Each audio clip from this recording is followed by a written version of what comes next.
O contato no agora é com o Murilo Aragão, da Arco Advice, para avaliar o que vem aí nesse pós-impeachment, porque contabilizados os votos, não se tem aí nenhuma dúvida, me parece que teremos o impeachment de Dilma Rousseff hoje à tarde.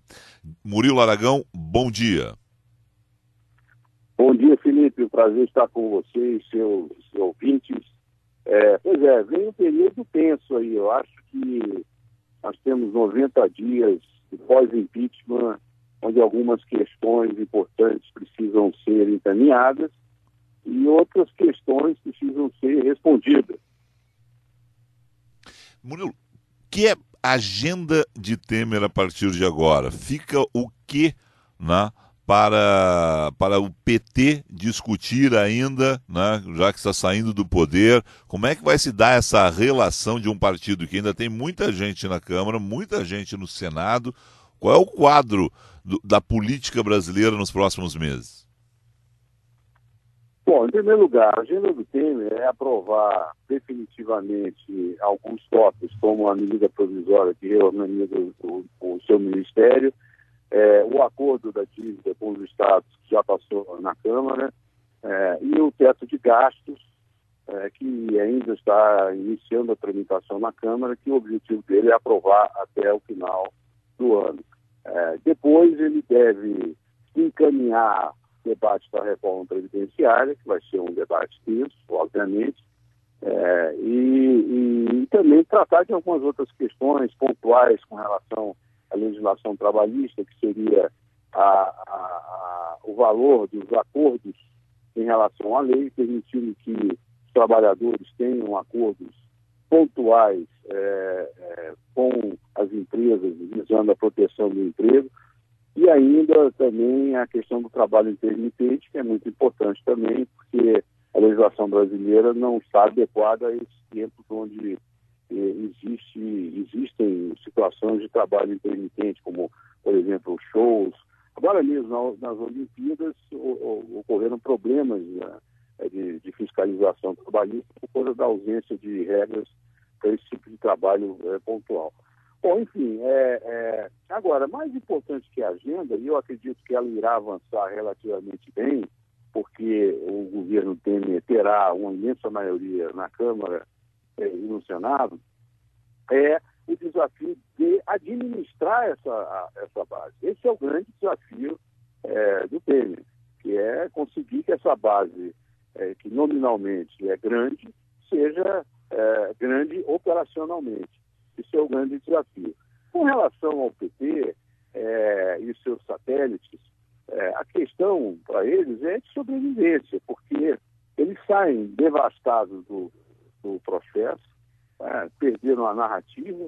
Hoje a narrativa que o PT irá se amparar é a narrativa do golpe, que é uma narrativa obviamente fraca, é uma narrativa derrotada, e terá que se preocupar em saber como viver nesse período de seca de poder que eles irão atravessar nos próximos anos. A situação de Temer para essas questões mais polêmicas, né, como o projeto do teto de gastos, tem muita situação complicada e tem muita gente contra esse projeto. Ele faz valer a base dele, ele consegue nesse momento que fez um governo. Eu tenho chamado governo de cooptação, né? Porque na verdade não é um grupo de partidos que se reúne em torno de um programa de governo, né? Foram partidos que foram para o governo em troca de cargos, em troca de ministérios, em troca de diretorias de bancos, em troca de diretorias de estatais. Não há algo que os unifique. Mas ele consegue fazer valer isso? Ou nós teremos aí defecções grandes na base de Temer, nas questões mais polêmicas? Felipe, no Brasil não existe governo de ideias, existe governo de poder.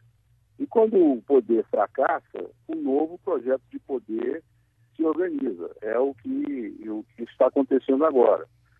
Porém, a diferença é que o governo Dilma quebrou o Brasil, principalmente. O Brasil está quebrado. O governo do Brasil está quebrado. Quase 170 bilhões de reais de déficit.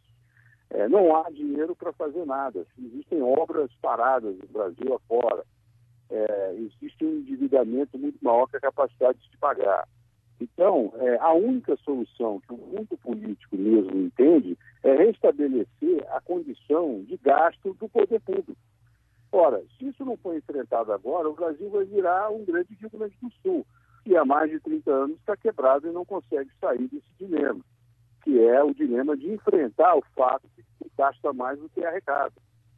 As corporações aí no Rio Grande do Sul impedem que políticas sejam aplicadas destinadas a reequilibrar os gastos.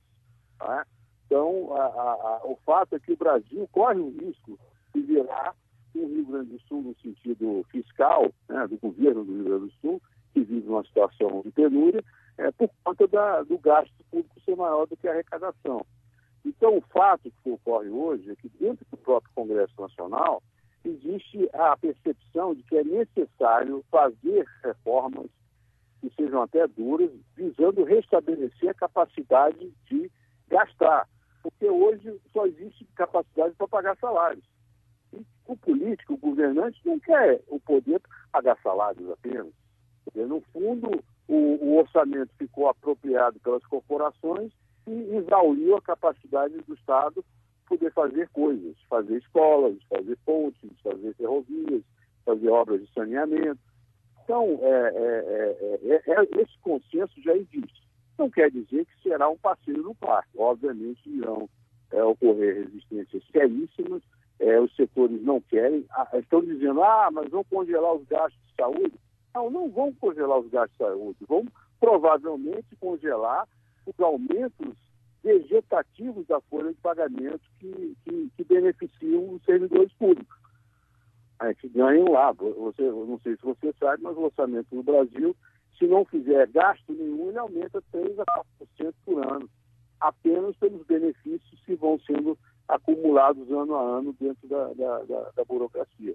Então, é importante enfrentar esse debate.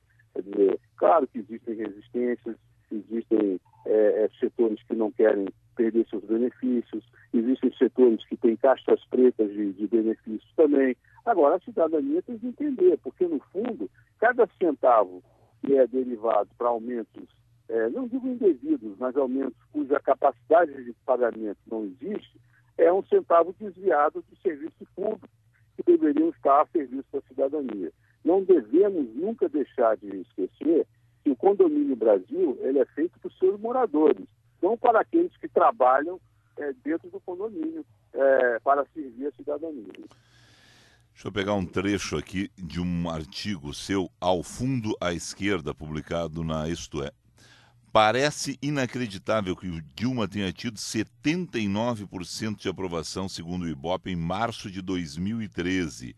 Inacreditável, porque naquela época muitos dos erros que acabaram com sua carreira política já estavam postos. A aprovação popular recorde só agrava a sensação de poder ilimitado e a sensação de egocentrismo, ambas mortais para políticos incompetentes. Eu disse aqui na abertura do programa que tem uma situação que me preocupa. Collor foi tirado, Dilma está sendo tirada do poder, mas nada me aponta que o país está mudando nessa situação, que nós teremos no futuro outras formas de debate político com relação aos nossos presidentes, governadores, prefeitos. Né? A gente aprende uma lição com o segundo impeachment em 24 anos ou realmente eu estou muito pessimista e nós não estamos aprendendo nada com isso, Murilo Aragão? Olha, os países não evoluem sempre positivamente. Né? Existem situações de retrocesso, existem situações de avanço. O impeachment do Collor resultou no fortalecimento do debate político e das próprias políticas públicas. Também houve um upgrade, de certa forma, uma melhoria na abordagem da questão da corrupção, até mesmo pondo certas condições que terminaram permitindo que se descobrissem os escândalos como o Mensalão e a própria Operação Lava Jato. Então, eu não acho que a gente não aprendeu nada com o impeachment do Collor. Acho que o Brasil aprendeu. Agora, estruturalmente, o Brasil é um país que dá pouca atenção à política. Estruturalmente, o país depende do Estado. O Estado no Brasil é muito forte, a sociedade é muito fraca. O Estado corta a sociedade a seu dispor com essas inúmeras bolsas que existe, desde a Bolsa Família até a Bolsa BNDES, que ajuda os amigos e corta os pobres para uma situação de tutela do Estado sobre a sociedade, quando deveria ser o contrário, deveria existir a tutela da sociedade sobre o Estado. Então, esse debate está evoluindo de uma forma lenta. Então, eu não tenho, vamos dizer assim, uma visão pessimista para o futuro. Também, tampouco, acredito que nós iremos evoluir de forma radical a partir do episódio do impeachment. Mas, sem dúvida, esses episódios todos terminam trazendo a população mais perto para a política. E isso é o grave defeito que nós temos na nossa sociedade. Todo mundo fala mal da política, mas ninguém quer ir para a política. Né? Então, terminamos sendo mandados por aqueles que gostam da política. Nem sempre os melhores gostam da política. Bom, para fechar, questão Eduardo Cunha. Vencido o capítulo Dilma, o que vem por aí? O senhor acredita que teremos cassação de Eduardo Cunha na Câmara dos Deputados? Isso fica para o Judiciário? Qual é a sua avaliação desse caso, que é a próxima etapa, né, da situação política confusa que vive o país? Olha, o debate em relação ao Eduardo Cunha será um debate que, agora, tudo indica que ele deverá ser cassado. Mas há de se reconhecer que ele tem uma imensa influência dentro de uma bancada de deputados que sempre o apoiou nesses últimos anos. O seu poder político decresceu muito por conta do desgaste que sofreu após se eleger presidente da Câmara e por conta de todas essas questões, e até mesmo por erros na sua defesa, mas há de se reconhecer que ele tem influência. Agora, a tendência é de que ele seja cassado, sim, e vá a enfrentar o debate e as acusações no âmbito judicial, provavelmente na primeira instância. Este aspecto é um aspecto muito importante dentro do cenário que a gente tem no pós-impeachment. Como o mundo político vai reagir não apenas a questão do Eduardo Cunha, mas também a questão dos desdobramentos da Operação Lava Jato. Primeiro porque já existe dentro do Supremo Tribunal um bom número de processos judiciais que afetam políticos, muitos deles que estão hoje no cenário político brasileiro, e ainda existe a possibilidade de novas delações que trariam uma ampliação das investigações e com repercussões que ainda não podemos dimensionar.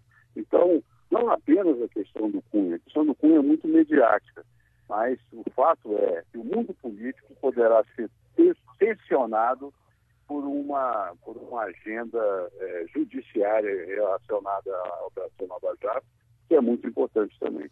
De tédio não morreremos, é isso? Sem dúvida, Felipe, de tédio não morreremos. E analistas políticos como eu sempre terão trabalho para fazer aqui no Brasil. Murilo Aragão, prazer renovado conversar com um amigo, um excelente dia de trabalho. Muito obrigado, Felipe. Bom dia a todos.